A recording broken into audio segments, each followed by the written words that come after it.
Luto tayo ng beef stroganoff. Palambutin muna natin yung ating pasta. Then hanguin natin, diretso natin sa malamig na tubig para hindi siya magdikit-dikit. Tapos hiwain na natin yung ating beef. Dapat manipis na manipis lang siya para mas mabilis lumambot. Then set aside natin, sunod na natin yung ating mushroom. Then init na tayo ng kawali, lagyan natin ng olive oil, lagyan natin ng butter. Tapos sangkutsa na natin yung ating beef.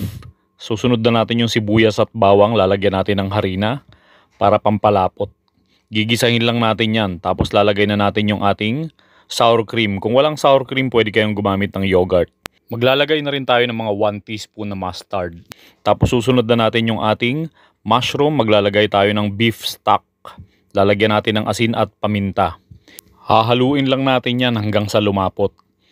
Tapos ready na yan. Then prepare na natin yung ating pasta. Lalagay natin sa ibabaw yung ating beef stroganoff. Ganyan lang kasimple. Halika, kain tayo.